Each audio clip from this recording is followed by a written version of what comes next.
నమస్తే S6 news కి స్వాగతం. బులెటిన్ల ముందుగా హెడ్లైన్స్. జగన్ కు అదాని ముడుపులపై కేబినెట్ లో చర్చించిన తర్వాతే నిర్ణయం తీసుకుంటామన్న డిప్యూటీ సీఎం పవన్ కళ్యాణ్.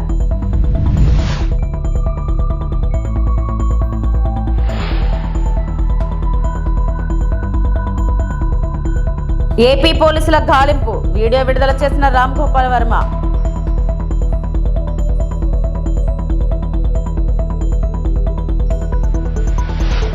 నా భర్తకు ప్రాణహాని ఉంది, ఇంటూరి రవికిరణ్ భార్య సుజన.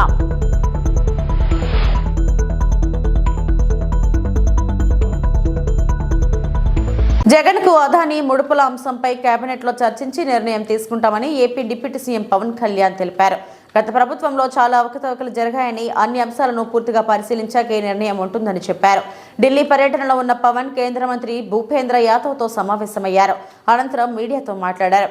పక్క రాష్ట్రాల్లో పట్టుబడిన ఎర్రచందనంపై ఓ నిర్ణయం తీసుకోవాల్సి ఉందని పవన్ అన్నారు. పట్టుబడిన ఎర్రచందనం విక్రయంలో వాటాపైన నిర్ణయం తీసుకుంటామని చెప్పారు. బంగ్లాదేశ్లో హిందువులపై దాడులు ఆవేదన కలిగిస్తుందన్నారు. భూపేంద్ర యాదవ్ గారిని కలిశాను. దీనికి ముఖ్య ఉద్దేశం ఏంటంటే, ఇది నేను మొన్న మల్లికార్జున ఖర్గే గారిని నేను కర్ణాటకలో కలిసినప్పుడు మన డబ్బు దాదాపు 110 కోట్ల రూపాయలు రెడ్ శాండర్డ్స్ ఎర్రచందనం దొంగలు అక్కడ దొరికితే వాళ్ళవి వాళ్ళు అమ్మేశారు ఆ రోజు. దానికి సంబంధించి ఎర్రచందనం దొరికేది మనకి 3-4 జిల్లాలు దొరికింది మన ఆంధ్రప్రదేశ్లో. అలాంటిది ఎక్స్పోర్ట్ స్మగుల్ చేసి అది కర్ణాటకలో పట్టుకున్నప్పుడు నేను వెళ్ళి ఆ రోజున కర్ణాటకలో కూర్చునే రివ్యూ వాళ్ళతో కూర్చునే వరకు మన ఫారెస్ట్ డిపార్ట్మెంట్ ఆఫీషియల్స్ కూడా చెప్పలేదు. నాకు అప్పుడే సర్ప్రైజింగ్ న్యూస్ అనిపించింది. అది ఇటు వెళ్ళిపోతుంది. అదే ఎర్రచందనం ఉదాహరణకి నేపాల్లో దొరికితే, నేపాల్లో సంబంధించి ఇదే ఎర్రచందనం విదేశాల్లో దొరికితే మనకి ఇంటర్నేషనల్ ట్రీటీస్ ఉన్నాయి, మనం తిరిగి తెప్పించుకోవచ్చు.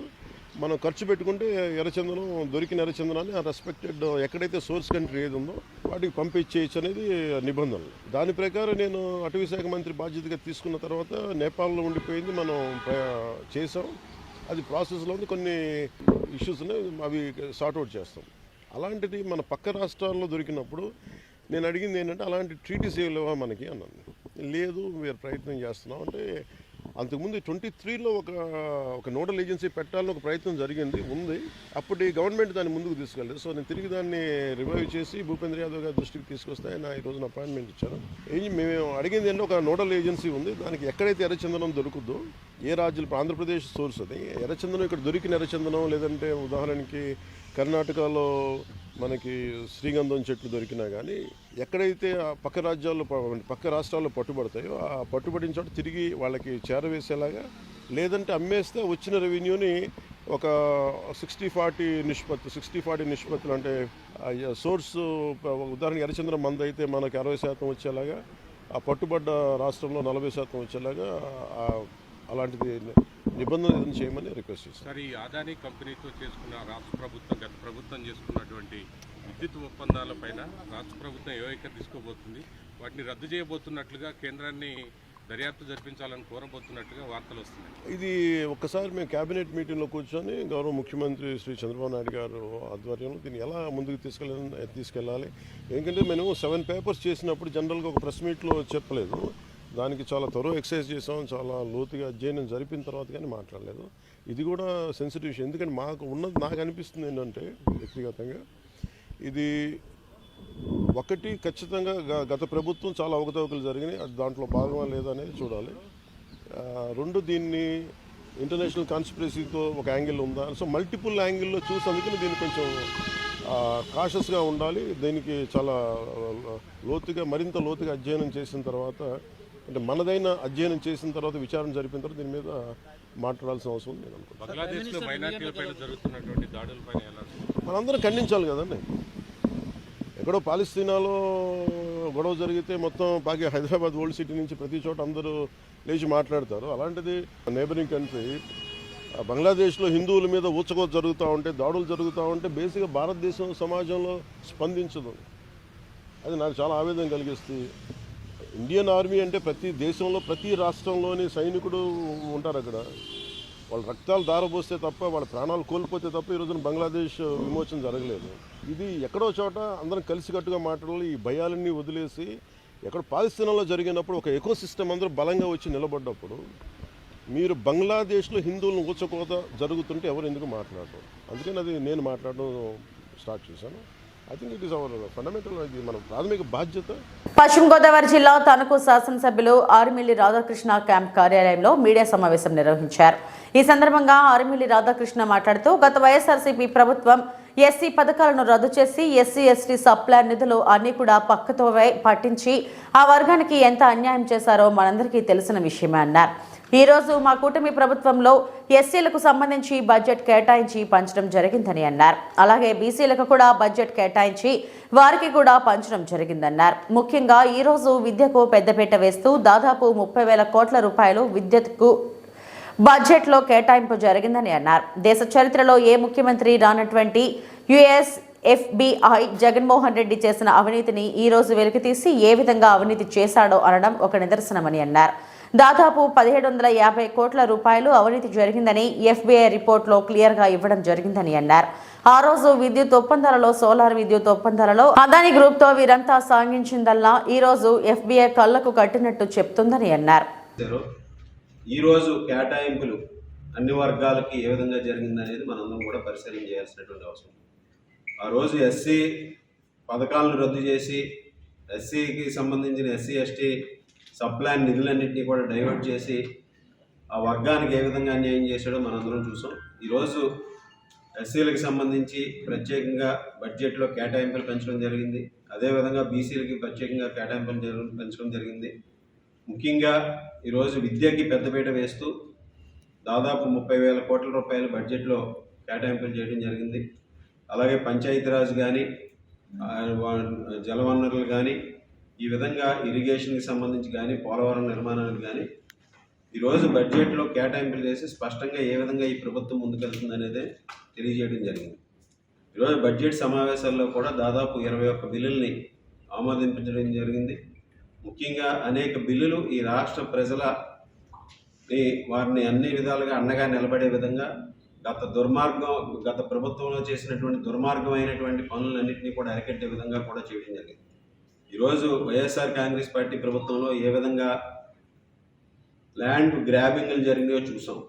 ఏ విధంగా అక్రమంగా ఆస్తులను ఆక్రమించారో చూసాం. ఏ విధంగా వాళ్ళు చెప్పిన మాట వినకపోతే ఆస్తుల మీద 22 పెట్టి నిషేధించి జాబితాలో పెట్టేది అనేది ఆ ప్రభుత్వంలో కామన్గా తయారైంది.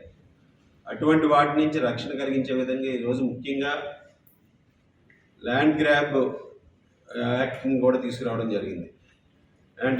ల్యాండ్ గ్రాబ్ యాక్ట్ని కూడా తీసుకొచ్చి ఈరోజు ఎవరైతే ఆక్రమణదారులు ఉన్నారో వారందరినీ కూడా కఠినంగా శిక్షించే విధంగా ఈరోజు ఒక కఠినమైనటువంటి చట్టాన్ని తీసుకురావడం జరిగింది. ఈ విధంగా 21 చట్టాలను ఆమోదింపజేయడం జరిగింది. శాసనసభలో ఎప్పుడూ లేని విధంగా అనేక చర్చలు తీసుకొచ్చి అనేక అంశాల మీద ఈరోజు యుఎస్ ఎఫ్బిఐ కూడా ఈరోజు జగన్మోహన్ రెడ్డి చేసినటువంటి అవినీతిని ఈరోజు వెలికి తీసే విధంగా ఉందంటే ఏ విధంగా జగన్మోహన్ రెడ్డి అవినీతి చేశాడనేది ఒక నిదర్శనం. దాదాపు 1750 కోట్ల రూపాయలు ఈరోజు అవినీతి జరిగిందనేది ఎఫ్బిఐ రిపోర్ట్లో క్లియర్ కట్గా ఇవ్వడం జరిగింది. ఆ రోజు ఏదైతే విద్యుత్ ఒప్పందాలు చేసుకోవడానికి, ఆ రోజు సోలార్ విద్యుత్ ఒప్పందాలు చేసుకోవడానికి అదాని గ్రూప్తో ఆ రోజు వీళ్ళు సాగించినటువంటి వ్యవహారం అంతా ఈరోజు ఎఫ్బిఐ ఏపీ పోలీసులు గాలింపు నేపథ్యంలో వివాదాస్పద దర్శకుడు రామ్ గోపాల్ వర్మ ఓ వీడియోను విడుదల చేశారు. కేసులకు తానేమీ భయపడటం లేదని తెలిపారు. తాను పోస్టులు పెట్టిన వారికి కాకుండా సంబంధం లేని వారు మనోభావాలు దెబ్బతింటే ఈ కేసులో సెక్షన్లు ఎలా వర్తిస్తాయని ప్రశ్నించారు. ప్రస్తుతం ఓ మూవీ షూటింగ్లో ఉన్నారని, నిర్మాతకు నష్టం వస్తుందనే విచారణకు రాలేకపోతున్నట్లు తెలిపారు. సార్వత్రిక ఎన్నికలకు ముందు వ్యూహం సినిమా ప్రమోషన్ సమయంలో టీడీపీ అధినేత చంద్రబాబు, జనసేన అధ్యక్షుడు పవన్ కళ్యాణ్ వ్యక్తిత్వాలను కించపరిచేలా సామాజిక మాధ్యమం వేదికగా రామ్ గోపాల్ వర్మ పోస్టులు పెట్టారంటూ ప్రకాశం జిల్లా మద్దిపాడు మండల టీడీపీ ప్రధాన కార్యదర్శి రామలింగయ్య పోలీసులకు ఫిర్యాదు చేశారు. దాని ఆధారంగా పోలీసులు వర్మపై కేసు నమోదు చేశారు. విచారణకు హాజరు కాకపోవడంతో అరెస్టు చేసేందుకు యత్నిస్తున్నారు. హైదరాబాద్లోని ఆయన నివాసం వద్దకు ఇటీవల వెళ్లారు. ఈ నేపథ్యంలో వర్మ వీడియో విడుదల చేశారు. Extremely sorry to disappoint అంటే ఇప్పుడు ఉనికిపోతున్నాను మంచం కింద కూర్చొని ఏడుస్తున్నాను అని అందరూ what ever the media speculating వాళ్ళందరికీ చిన్న డిసప్పాయింట్మెంట్గా ఉండొచ్చు వీడియో. ఇక్కడ పాయింట్ ఏంటంటే I just want explain the whole concept. ఇప్పుడు నేను ఆల్మోస్ట్ ఒక 1 year బ్యాక్ ఏదో ట్వీట్స్ పెట్టాను అనే ఎలిగేషన్. ఆ ట్వీట్స్ ఎవరో మనోభావాలు దెబ్బతిన్నాయి. ఇక్కడ విచిత్రం ఏంటంటే 1 year బ్యాక్ పెట్టిన ట్వీట్స్ 4 డిఫరెంట్ ప్లేసెస్లో 4 డిఫరెంట్ జ్యూరిస్డిక్షన్స్లో 4కి ఒకే 3-4 రోజుల వ్యవధిలో వాళ్ళ మనోభావాలు దెబ్బతిన్నాయి. వాళ్ళు ఆ పరంగా కంప్లైంట్ ఇవ్వడం, కేసులు పెట్టడం జరిగింది. ఇక్కడ పాయింట్ 1, ఎవరి మీద అయితే నేను పెట్టానని వాళ్ళు చెప్తున్నారో వాళ్ళకి లేదు, ఎవరో థర్డ్ పార్టీ, అసలు సంబంధం లేనివాడు. సో ఆ కాంటెక్స్ట్లో అసలు ఈ కేసు ఎలాగా, ఈ సెక్షన్స్ ఎలా వర్తిస్తాయి అనేది అప్పుడు ఆబ్వియస్గా నాకు వచ్చే అనుమానం కానీ, నాకు కానీ నా మనుషులు కానీ, ఇది ఒక పర్సిక్యూషన్ చేయటానికి ఒక పద్ధతి ప్రకారం ఉన్న అలౌబుల్ లాస్ని వాడుతున్నారా, లేకపోతే ఇప్పుడు వరల్డ్ ఓవర్ ఒక ఫినామినా ఏం జరుగుతుందంటే పొలిటికల్ పార్టీస్ వాళ్ళు they are weaponising the systems of the police. అది అమెరికాలో జరుగుతుంది, యూరోప్లో జరుగుతుంది, ఇక్కడ కూడా జరుగుతుంది. అప్పుడు నేను ఏ ఒక్క వ్యక్తిని, ఒక పోలీస్ ఆఫీసర్ని కానీ, ఒక పొలిటికల్ పర్సన్ కానీ నేను బ్లేమ్ చేయట్లా. I think it happens in certain ఒక ఏమంటారు దాన్ని, ఒక వే. అది అందరూ కూడా ఎంతో కొంత అది చేయటానికి టెంప్టేషన్ ఉండొచ్చు. But eventually there is the law of the land which will take the final call. So అది that I completely agree, believe in that and I abide by that as a citizen. So ఇప్పుడు ఇక్కడ జరిగింది ఏంటి, నాకు ఒక notice వచ్చింది, నేను ఒక రిప్లై ఇచ్చాను, ఫలానా చోట ఫలానా తారీఖు నేను వస్తాను. అప్పటికి నాకు జరుగుతున్న పని ఒక ఆన్గోయింగ్ స్కెడ్యూల్ ఉంది కాబట్టి, నాకు ఫిల్మ్ వర్క్ ఉంది కాబట్టి అవ్వలేదు. అండ్ ఇట్ ఈస్ వేరే ప్రొడ్యూసర్ చేస్తాను, ఆ ప్రొడ్యూసర్కి నష్టం. తన భర్త ఇంటూరి రవికిరణ్ పై కూటమి ప్రభుత్వం అక్రమ కేసులు పెట్టిస్తుందని ఆయన భార్య సుజన ఆవేదన వ్యక్తం చేశారు. బుధవారం ఆమె విశాఖ ప్రెస్ క్లబ్లో మీడియా సమావేశంలో మాట్లాడుతూ తప్పుడు కేసులు ఎందుకు పెడుతున్నారో తెలియదు, కేసుల గురించి అడిగితే పోలీసులు సమాధానం చెప్పడం లేదన్నారు. ఇంటూరి రవికిరణ్ ఆరోగ్యం బాగోలేదు. Ravikiran heart patient. రోజు 8 గంటలు రెస్ట్ తీసుకోవాలి. రోజు 500 నుంచి 600 కిలోమీటర్లు తిప్పుతున్నారు. ఆయనకు ఏమైనా జరిగితే ఎవరు బాధ్యత వహిస్తారు? పోలీసుల నుంచి రవికిరణ్కు ప్రాణహాని ఉంది. పీటీ వారెంట్ మీద రాష్ట్రం మొత్తం తిప్పుతున్నారు. పోలీసులు మొత్తం సోషల్ మీడియా కార్యకర్తల కోసం పనిచేస్తున్నారు. రవికిరణ్ పై 20 కేసులు పెట్టారు. కూటమి ప్రభుత్వం కక్ష సాధింపు చర్యలకు దిగుతుందని సుజన ఆగ్రహం వ్యక్తం చేశారు. పోలీస్ స్టేషన్కి వెళ్లిన తనపైన కూడా దువ్వాడ, రాజమండ్రి సీఐలు దురుసుగా ప్రవర్తించారు. రవికిరణ్ ఆరోగ్య పరిస్థితి బాగోలేదని డాక్టర్లు చెప్పినా కూడా పోలీసులు వినిపించుకోలేదు. ప్రభుత్వమే ఉద్దేశపూర్వకంగా రవికిరణ్ పై కేసులు పెట్టేస్తుంది. టీడీపీ నాయకులతో తప్పుడు ఫిర్యాదులు ఇప్పిస్తున్నారని సుజన తెలిపారు. రాజమండ్రి జైల్లో అప్పచెప్పారు. అక్కడి నుంచి మళ్ళా కురుపం తీసుకెళ్లారు. ప్రతిరోజు అతన్ని 500-600 కిలోమీటర్లు తిప్పుతున్నారండి. అతనికి అసలు నిద్రపోవడానికి కూడా టైం ఇవ్వట్లేదు. ప్రతిరోజు తీసుకెళ్తున్నారు. పీటీ వారెంట్లు వేసి స్టేషన్ కస్టడీలు వేసి తీసుకెళ్తున్నారు. డాక్టర్లు చెప్తున్నా కూడా అతను అన్ఫిట్గా ఉన్నాడు, అతను తిరగడానికి అన్ఫిట్గా ఉన్నాడు, అతని ఆరోగ్యం బాగాలేదని చెప్పినా కూడా అతన్ని స్టేట్మెంట్లు వేసి తీసుకెళ్తా ఉన్నారు. పీటీ వారెంట్లు వేసి స్టేషన్ కస్టడీలు అని చెప్పి తిప్పుతా ఉన్నారు. రోజుకి 500-600 కిలోమీటర్లు తిరుగుతున్నారండి. అతను నిద్రపోవడానికి టైం కూడా ఇవ్వట్లేదు. అతను హార్ట్ పేషెంట్, 8 hours అసలు రెస్ట్ ఉండాలి. అతని ఆరోగ్యం బాగా క్షీణించింది. అతను నడవలేని స్థితిలో ఉన్నా కూడా తీసుకెళ్ళిపోతున్నారు. అతన్ని ట్యాబ్లెట్స్ కూడా ఇస్తున్నారా లేదో తెలియదండి నాకు. అతను వెళ్తుంటే, మేము జైలుకి వెళ్తుంటే ఎంట్రీ పెట్టుకుంటుంటే అసలు ఎంట్రీ అతను లేడనే చెప్తున్నారు. మాకు ఎంట్రీ క్యాన్సిల్ అయిపోతుంది. పీటీ వారెంట్లు వేసి తీసుకెళ్ళిపోయారమ్మంటున్నారు. ఏ స్టేషన్ అంటే చెప్పట్లేదు, ఎక్కడికి తీసుకెళ్లారంటే చెప్పట్లేదు. చాలా ఇబ్బంది పెడుతున్నారండి నన్ను, నా పిల్లల్ని, నా కుటుంబాన్ని అంతా చాలా ఇబ్బంది పెడుతున్నారు. అతను ఎక్కడ ఉంటున్నాడో తెలియట్లేదు, ఏం చేస్తున్నారో తెలియట్లేదు. ప్రతిరోజు ఇలా తిప్పుతున్నారు. అతని ఆరోగ్యం క్షీణించి అతనికి ఏదైనా అంటే ఎవరిదండి రెస్పాన్సిబిలిటీ? డాక్టర్ రిపోర్టు, అన్ని రిపోర్ట్స్ ఉన్నాయండి. నేను మళ్ళీ సబ్మిట్ చేస్తాను, మీ అందరికీ చూపిస్తాను. అతని మీద ఎందుకు కేసులు పెట్టారండి, దేనివల్ల కేసులు పెట్టారు, అవన్నీ చూపించండి నాకు. అతను సోషల్ మీడియా అంటే పోస్టులు పెడతారండి, మార్పింగ్ ఏమైనా చేశారా? అతను ఏమైనా అసభ్యకరంగా అశ్లీలంగా ఏమన్నా ఉన్నాయా పోస్టుల్లో? ఒకసారి చూపియండి. ఎందుకు పెడుతున్నారు? ఇన్ని సెక్షన్లు ఎందుకు పెడుతున్నారు అతని మీద? ఏమండి తీసుకెళ్తున్నారు, ఇప్పుడు పొద్దున్న తీసుకెళ్తున్నారు, రాత్రి ఏ టైంకి ఇస్తున్నారో తెలియట్లేదు. ఇంటి దగ్గర నుంచి అరెస్ట్ చేస్తుంటే నేను ఫాలో అవుతున్నాను, అందుకని నన్ను కట్ చేశారు, జైల్లో పెడుతున్నారు. జైల్లో అయినా ఉంచుతున్నారా? జైలు నుంచి తీసుకెళ్తున్నారు. ఎప్పుడు తీసుకెళ్తున్నారో అర్ధరాత్రి లేదు, సండే లేదు, ఎప్పుడు లేదు. ఎప్పుడు తీసుకెళ్తున్నారో తెలియదు, ఎప్పుడు తీసుకొస్తున్నారో తెలియదు. అతను అక్కడ ఉన్నాడని మనం వెళ్ళి ములాఖత్ పెట్టుకుంటే అక్కడ లేడమ్మా, పీటీ వారెంట్ మీద తీసుకెళ్లారు. ఎక్కడ తీసుకెళ్లారు మాకు తెలీదు, ఇట్లనే చెప్తున్నారు. జైల్లో కూడా మాకేం చెప్పట్లేదండి. అక్కడికి వెళ్ళి అడుగుతుంటే కూడా మనిషి ఉండట్లేదు, మమ్మల్ని కలవనివ్వట్లేదు అసలు ఆయన్ని. ఏ స్టేషన్ అని లేదండి. ఇప్పుడు అక్కడ అసలు కొత్త కేసులు అన్నీ దేని మీద పెడుతున్నారో తెలియట్లేదు, ఎవరు పెడుతున్నారో తెలియట్లేదు, ఏ కేసో తెలియట్లేదు, కేసు నెంబర్ తెలియట్లేదు. లాయర్లు వెళ్ళి అడిగినా, మేము వెళ్ళి అడిగినా అంతా మేము ఇవ్వము, సీక్రెట్, మమ్మల్ని ఇబ్బంది పెట్టద్దు. పోలీసుల నుంచి ఇదే సమాధానం. మొత్తం పోలీస్ వ్యవస్థ అంతా ఈ వైసీపీ సోషల్ మీడియా కార్యకర్తల కోసమే పనిచేస్తున్నారు వీళ్ళు. మీరు కూడా వైసీపీ సోషల్ మీడియా యాక్టివిస్టే కదా, అలానే పోస్ట్ కారణంగానే ఈ అరెస్ట్ చేసి ఉండొచ్చు అని మీరు ఏమో అనుకుంటున్నారా? పోస్టులు ఏవేవో చూపిస్తున్నారండి, అక్కడ మార్పిం అంటున్నారు, అశ్లీలత అంటున్నారు. మరి టీడీపీ అని ఏదో పేజీ ఉంది వీళ్ళది, మరి వాళ్ళ దాంట్లో ఏమి అసభ్యకంగా అశ్లీలంగా ఉన్నాయి కదండి, వాళ్ళు మేము పెట్టచ్చా కేసులు? పెట్టింది నాకు తెలియదండి. నేను అసలు ఇలా మీడియాలో అసలు నేను ఎప్పుడు రాలేదు. మా వారిని అరెస్ట్ చేశారు, ఎందుకు చేశారని నేను అడుగుతున్నాను, దానికి సమాధానం చెప్పండి.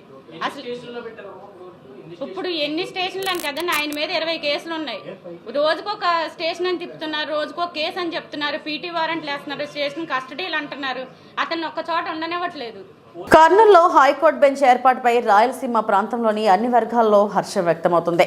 బెంచ్ ఏర్పాటును స్వాగతిస్తూ అనంతపురం జిల్లా కళ్యాణదుర్గంలో న్యాయవాదులు ప్రధాని మోడీ, ముఖ్యమంత్రి చంద్రబాబు, ఉప ముఖ్యమంత్రి పవన్ కళ్యాణ్ చిత్రపటాలకు పాలతో అభిషేకం చేశారు. ఎమ్మెల్యే ఆమ్లనేని సురేంద్రబాబు కార్యక్రమంలో పాల్గొన్నారు. కర్నూలులో హైకోర్టు బెంచ్ ఏర్పాటు శుభపరిణామమన్నారు. హైకోర్టు బెంచ్ కర్నూలులో ఏర్పాటైతే రాయలసీమ ప్రజలకు ఎంతో ఉపయోగకరంగా ఉంటుందన్నారు. మన ప్రభుత్వం వచ్చి 5 నెలలు అయింది. 5 నెలల్లో ఏదైతే ఉందో మొన్న జరిగిన అసెంబ్లీలో నిజంగా ఒక గొప్ప తీర్మానం చేశారు. అది కూడా వెంటనే ప్రారంభించేటట్టు అన్ని చర్యలు తీసుకోవాలని చెప్పి మన ముఖ్యమంత్రి గారు, ఉప ముఖ్యమంత్రి గారు, అలాగే నారా లోకేష్ గారు అందరూ కూడా తీర్మానం చేసి చాలా గొప్ప నిర్ణయం ఇది. మన రాయలసీమ వాసులకి చాలా ఉపయోగపడే హైకోర్టు ఇది. ఖచ్చితంగా మంచి శుభ పరిణామం. కాబట్టి ఏదేమైనా కూడా రాష్ట్ర అభివృద్ధి కావాలంటే ఖచ్చితంగా చంద్రబాబు నాయుడు గారు ఇంకో 15 ఏళ్లు ముఖ్యమంత్రిగా కొనసాగాల్సిన అవసరం ఎంతైనా ఉందని. అవినీతిలో జగన్ను మించిన మరో రారాజు లేడని ఎఫ్బీఐ గుర్తించిందని టీడీపీ నేత ఆనం వెంకటరమణారెడ్డి విమర్శించారు. ఎఫ్బీఐ కేసు నుంచి తప్పించుకోలేదని, ఏడాదిలో శిక్ష పడుతుందని అన్నారు. గత టీడీపీ ప్రభుత్వంలో ₹4.43 ఒక యూనిట్ విద్యుత్ కొంటే చంద్రబాబుపై విజయసాయిరెడ్డి, శ్రీకాంత్, అజయ్ కల్లం ప్రెస్ మీట్ పెట్టి ఆరోపణలు చేశారని, వారంతా నేడు చంద్రబాబును క్షమాపణలు కోరాలని ఆనం వెంకటరమణారెడ్డి డిమాండ్ చేశారు. గత టీడీపీ ప్రభుత్వంలో ఒప్పందాలు చేసుకున్న దిగ్గజ సంస్థలను లంచాలకు కక్కుర్తిపడి జగన్ వెనక్కి పంపారని ధ్వజమెత్తారు. వాళ్లను పంపించకుండా ఉంటే రాష్ట్రానికి ఎంతో ఆదాయం వచ్చేదని అన్నారు. అంతే కదా, చంద్రబాబు నాయుడు ₹4.43 కొని అదే ఎన్టీపీసీ సోలార్ పార్క్ ఇదో ఎన్టీపీసీ తెలంగాణలో అగ్రిమెంట్ అయితే అప్పటికి వాళ్ళు కూడా దొంగలే కదా. సరే, అది పక్కన పెడతాం. రాజస్థాన్ ₹4.34 అంటే ఏంది? దీని అర్థం ఏంది?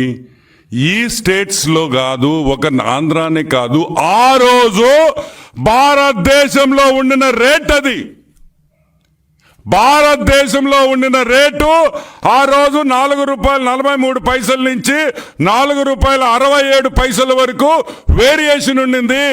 ఆ రేటే చంద్రబాబు నాయుడు కొన్నారు. అనంతపూర్ సోలార్ పార్క్ కి చేసిన పీపీఐలో అన్ని రాష్ట్రాల్లో చేసిన ప్రైజులో అతి తక్కువ ప్రైజ్ చంద్రబాబు నాయుడు గారిదే అని కూడా నేను మనవి చేస్తున్నా. మరి ఎక్కడ జరిగింది తప్పు? కలాం రెడ్డి, తెల్లగడ్డం కలాం రెడ్డి, ఎక్కడ జరిగిందయ్యా? మా మీదకి ఎఫ్బిఐ రాలేదే, మా మీద సిబిఐ రాలేదే. నువ్వు గవర్నమెంట్లో ఉన్నావు, మేము తప్పు చేసి చంద్రబాబు నాయుడు మోసం చేసి లంచం తిని ఆ రోజు చేస్తుంటే నువ్వెందుకు కేసు పెట్టలేదు, ఎందుకు ఎంక్వైరీ పెట్టలేదు అని అడుగుతున్నా.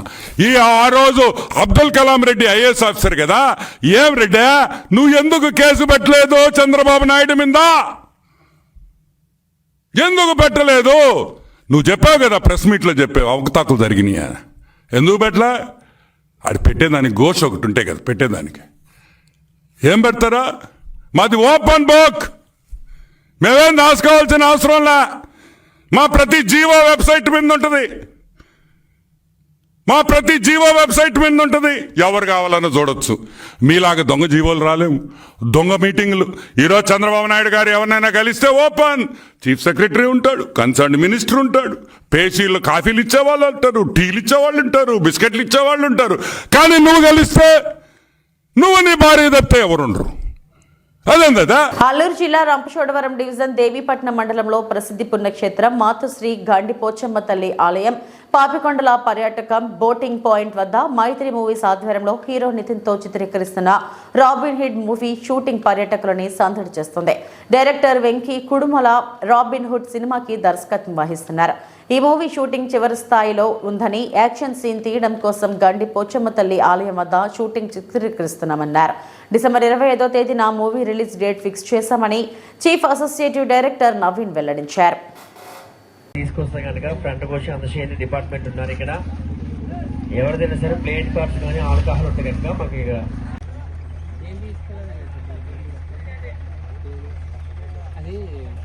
అలాగే మీకు బ్రేక్ఫాస్ట్ అయితే లిమిటెడ్ అండి, ఇడ్లీ గారి ఉప్మా లిమిటెడ్. ఓకే, యాక్షన్ ఉంటుంది. ఆ ప్లేట్స్ అనుకో డస్ట్బిన్ లో వేయండి. షింక్ ఉంటుంది, షింక్ లో హ్యాండ్ చేసుకోండి. ఎవరు కూడా గోదావరిలో పడేయద్దు. అలాగే డ్రింకింగ్ వారితో తిరుమల శ్రీవారిని సినీ నటి జ్యోతిక దర్శించుకున్నారు. బుధవారం ఉదయం వీఐపీ విరామ సమయంలో సుప్రభాత సేవలో ఆమె పాల్గొన్నారు. దర్శనం అనంతరం రంగనాయకుల మండపంలో వేద పండితులు వేదాశీర్వచనం అందించగా ఆలయ అధికారులు శ్రీవారి తీర్థ ప్రసాదాలు అందజేశారు. అనంతరం బయటకు వస్తున్న ఆమెతో పలువురు సెల్ఫీలు దిగారు. ఓ అభిమాని ఆమెకు స్వామివారి చిత్రపటం బహుకరించారు.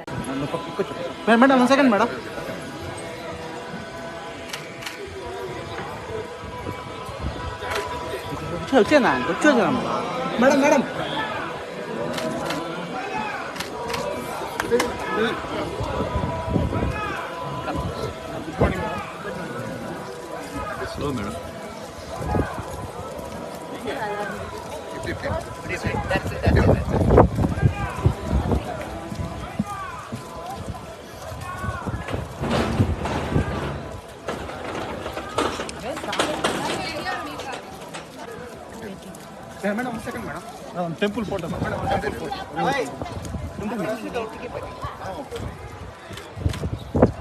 మేడం ఇచ్చారు మేడం.